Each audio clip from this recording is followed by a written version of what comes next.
പൂവ് പോലെ മൃദുലമായ ഒരു ആപ്പം നമുക്ക് എങ്ങനെ ഉണ്ടാക്കണമെന്നുള്ളത് നോക്കാം.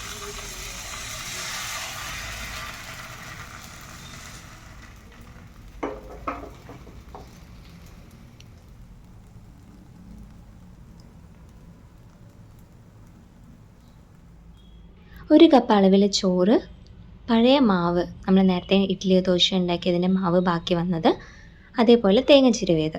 ഈ 3 കാര്യങ്ങളാണ് നമുക്ക് ആപ്പം ഉണ്ടാക്കാനായിട്ട് ആവശ്യമുള്ളത്.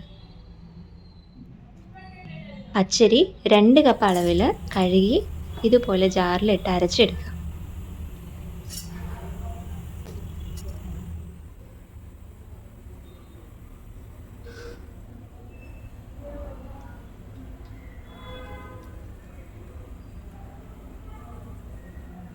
അതിനുശേഷം നമ്മുടെ പഴയ മാവും ബാക്കി വന്ന ചോറ്, തേങ്ങ, ഇത് 3ഉം നന്നായിട്ട് അരച്ചെടുത്തിട്ട് ഈ മാവിലേക്ക് ചേർത്ത് കൊടുക്കുക.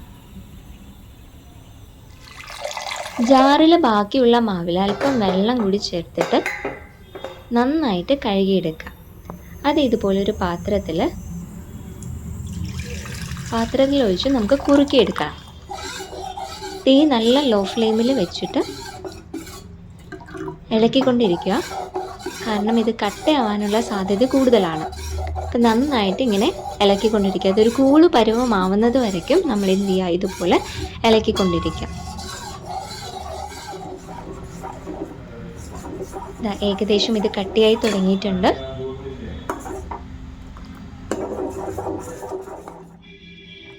ഈ ഒരു അളവിൽ കൂള് റെഡിയാവുന്ന സമയത്ത് തീ നമുക്ക് ഓഫ് ചെയ്യാം.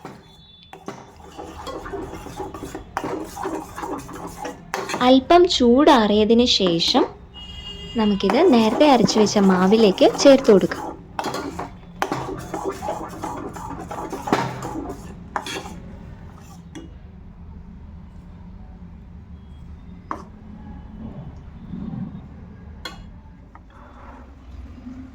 അപ്പോൾ ഇത് നന്നായിട്ട് ചൂടാറിയിട്ടുണ്ട്. നമ്മൾ മാവിലേക്ക് ചേർത്ത് കൊടുക്കുകയാണ്.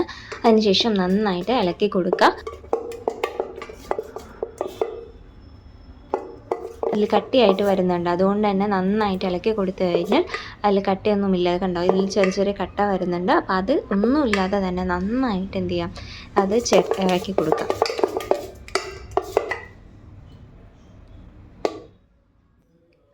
ആവശ്യത്തിന് ഉപ്പും അല്പം പഞ്ചസാരയും നമുക്കിതിലേക്ക് ആഡ് ചെയ്യാം.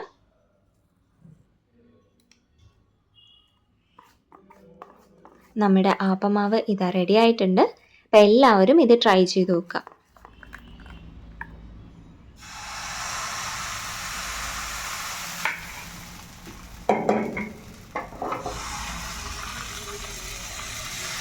ഒരു 6 മണിക്കൂർ ഈ മാവ് മാറ്റി വയ്ക്കുക. അതിനുശേഷം നമുക്ക് ഇതുപോലെ ആപ്പച്ചട്ടിയിൽ ഇതുപോലെ ഒഴിച്ചു കൊടുക്കാം.